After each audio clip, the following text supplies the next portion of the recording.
आपण पाहत आहोत YouTube channel SKF news. Salman सय्यदसोबत पाहूया काही खास रिपोर्ट।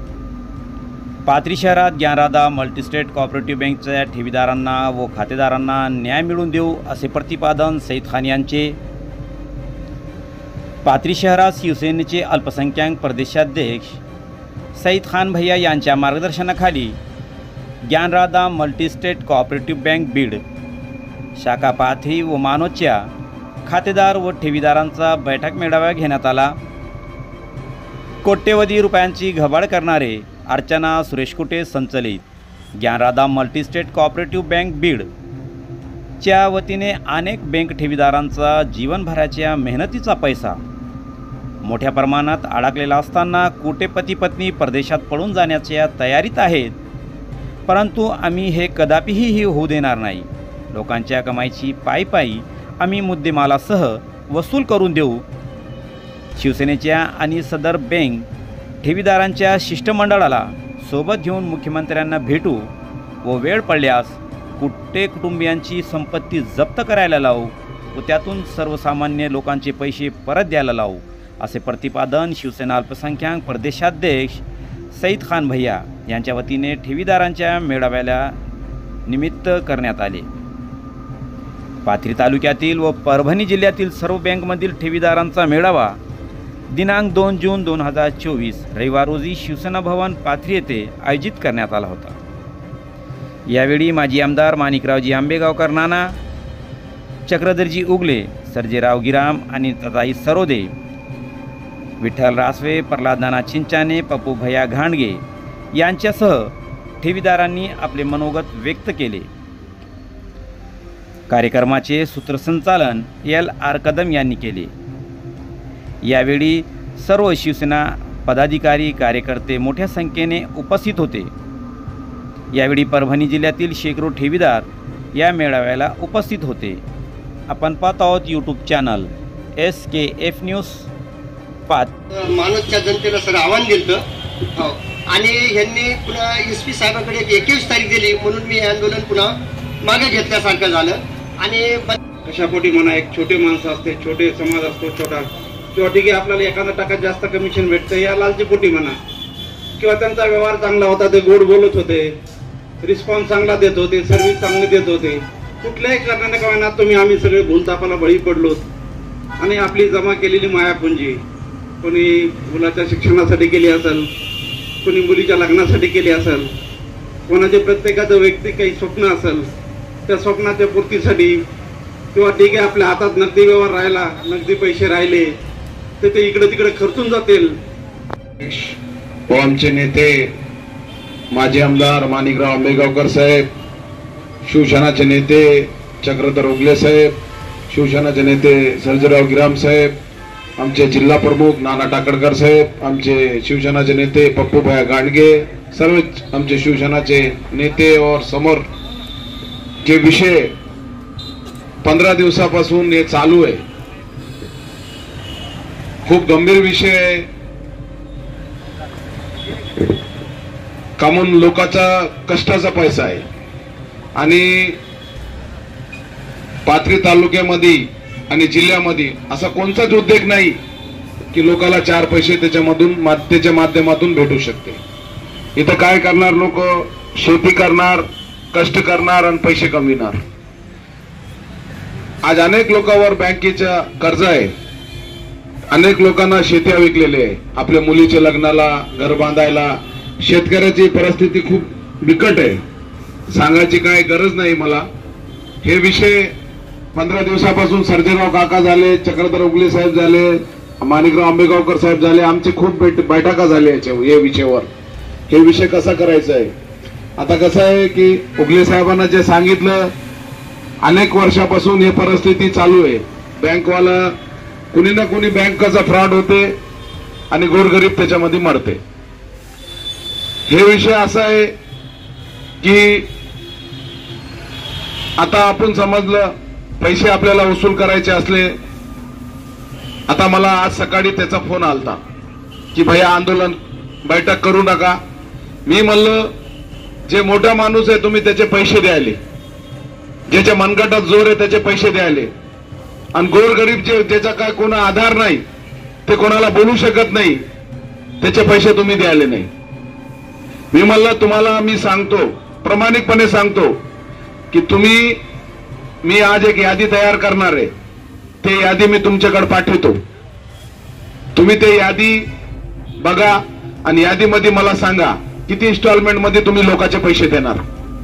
ज्याचे 100 रुपये असेल तर तुम्ही कमीत कमी त्याला 30 रुपये आता द्या, 20 रुपये नंतर द्या. त्याचे इन्स्टॉलमेंट तरी पाडून द्या तुम्ही मला. तुमच्याकडे आता सगळे पैसे तर तुम्ही देऊ शकत नाही, तुम्ही म्हणाले, तर त्याचे इन्स्टॉलमेंट करा आणि इन्स्टॉलमेंट करून तुम्ही पैसे द्या. नाही तर तुम्ही पैसे नाही दिले तर आम्हाला सबक धडा कसं तुम्हाला शिकवायचं त्याचं चांगलं आम्हाला माहिती आहे. तुम्ही पैसे नाही दिले तर आम्ही मुख्यमंत्रीच्या कानावर तुम्ही हे सगळा विषय घातलेला आहे.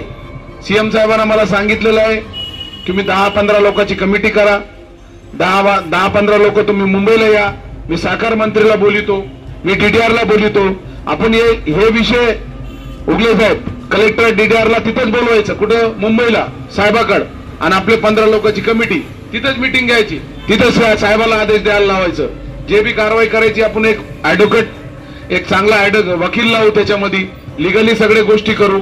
मी त्याला म्हणलो किंवा तुम्ही टप्प्याटप्प्याने कसे पैसे देणार आहे मला सांगा, आणि सांगायचा तो सगळे ठेवीदार समोर येऊन सांगा, बंददारात सांगू नका. इथं 10 लोक कसं आहे, जे लोक मजबूत आहे, जे पैसेवाले, जे मोठे आहे त्यांचे पैसे तुम्ही दिले, जे गोरगरीब आहे त्याचे पैसे भेटले नाही. तर मला म्हणले भैया तुम्ही आज मी यादी करणार आहे. आज तुम्ही सगळे लोक आलेले इथं, मला पासबुक, तुमची अमाऊंट सगळे माझे पीए कडे द्या. मी 2 दिवसात सगळी यादी टाईप करतो. आज तुमच्या याच्यामधून 10 लोकांची एक कमिटी आणि आमची 10 लोक, असे 20 लोकांची एक कमिटी करू आपण. तुमच्या मधले 10 आणि आमचे 10 असे 20 लोकांची कमिटी करू आपण.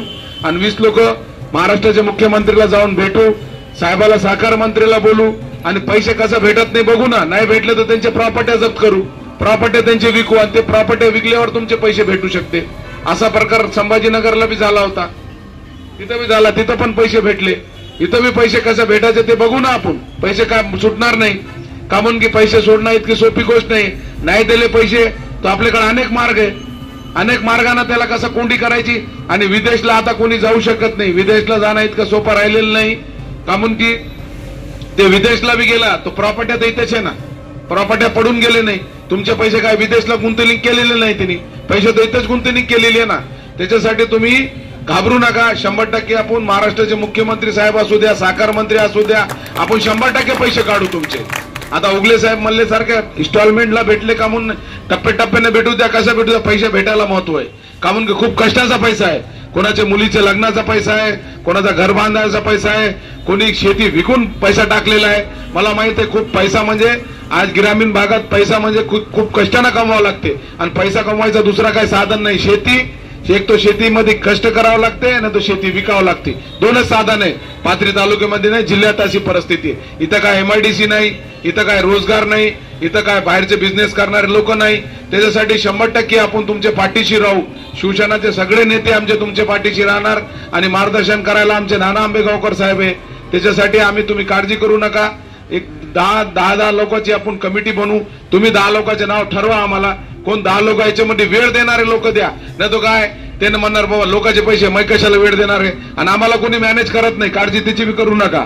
आमच्या कानात कोणी सांगत नाही आणि आम्ही पैशावर कोणी मॅनेज, दुसऱ्या पुढाऱ्यासारखं आमचं काम नाहीये ना. दुसरे पुढारी काय करते, मिटिंग लावते आणि किती द्यायला बाबा तू आम्हाला दे, आमचा भला करायचा, दुसऱ्याचे लेकरं उपासे राहिले ते कामून मरत नाही. तसे आमचे धंदे नाही. काळजी करू नका तुम्ही. शेवटपर्यंत आम्ही तुमच्यासोबत इमानतदारांना राहणार आहे. तुम्ही त्याची काळजी करू नका. तुम्ही 10 लोक द्या, 10 लोक तुम्ही द्या, 10 लोक आमचे 20 लोकांची कमिटी करू. आणि सीएमच्या दारात, साखर मंत्री सीएम त्यांच्या दारात आपण मिटिंग लावू. त्यांच्या दारात मिटिंग लावून हे विषय मार्गी लावू आणि तुम्हाला न्याय कसा देता येईल. तुमचे पैसे काय बुडणार नाही. कोणाची बापाची पेंड नाही पैसे खाणं, असं कोणाचे पैसे कोणीही खाऊन जाऊ शकत नाही.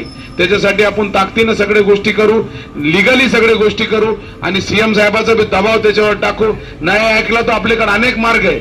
ते मार्गाने लिगली गोष्टी कसा करू शकतो आपण, प्रॉपर्ट्या कसं जप्त करू शकतो, प्रॉपर्टीचा निलाव कसा करू शकतो, ते सगळे विषय आपण मार्गदर्शन चांगले ऍडव्होकेटचं घेऊ.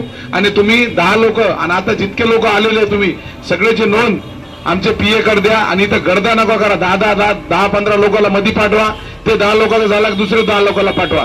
म्हणजे दिवस आज गेला तर चालते, पण तुम्ही एक यादी, ऑथेंटिक यादी आमच्याकडे येऊ द्या. म्हणजे अमाऊंट तरी किती आहे लोकांची आम्हाला ते पण माहित पाहिजे ना, की लोकांचे पैसे किती बाकी आहे. 50 कोटी आहे का 100 कोटी आहे का 60 कोटी, आम्हाला बोलता यायला पाहिजे ना. आता कोणी म्हणलं मानवचे 90 कोटी आहे, मग ते कसं आहे, जे राहिले बी असेल लोक तो 2 दिवसात इथं नोंद करा. आमच्याकडे यादी ऑथेंटिक आली तर मुख्यमंत्री पशी आम्हाला मांडता येईल. साहेब हे बघा, पाथरी मतदारसंघाचे आणि परभणी जिल्ह्याचे 200 कोटी आहे, 300 कोटी आहे, किती आपल्याला माहित पाहिजे ना.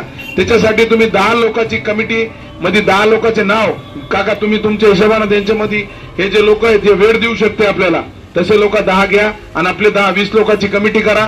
आणि जितके लोक येणार आहे आमचे इथं पीए बसलेले 4 लोक बसलेले, तुमचे पासबुक तुमचे पुरावे आणि सगळं आम्हाला तुम्ही पुरावे सहित द्या. म्हणजे आम्हाला ऑथेंटिक आकडा आमच्याकडे आला एक माणसाचा. मला त्यांनी पण यादी मागितली कोणी, मी मला तुमच्याकडे यादी नाही का,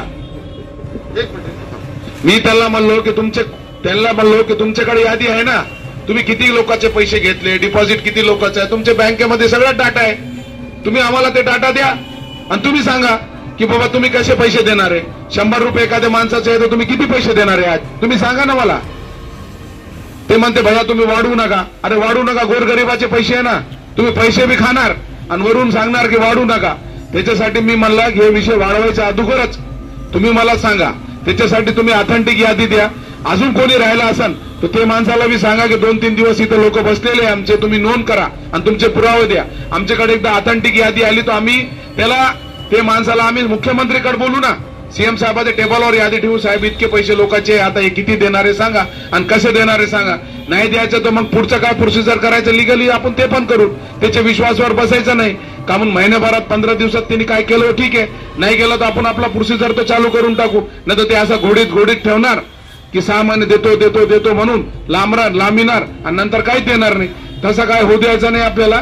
त्याच्यासाठी तुम्ही सगळे गोष्टी आज दिवसभर तुम्ही कसं द्यायचं द्या. इथं गर्दा होऊ देऊ नका. 10 लोक मध्ये गेले ते 10 निघाले की दुसरे 10 जा. म्हणजे सगळी नोंद होती, सगळी ऑथेंटिक आपल्याकडे अमाऊंट येते आणि त्याच्यानंतर आपलं पुढचं कारवाई आपण मुंबईत बसून करू. इथं नाही, कलेक्टर साहेबाला DDRला आपण मुंबईला बोलू, साहेबाकडे सहकार मंत्रीला एक मिटिंगच लावू आपल्या परभणी याच्यासाठी, हे विषयासाठी. त्याच्यासाठी तुम्ही काळजी करू नका. तुम्ही उन्हात आले, तुम्ही कष्टाचे पैसे तुमचे बुडणार नाही इतके मी शिवसेनेच्या वतीने गवाही देतो. जय हिंद, जय महाराष्ट्र.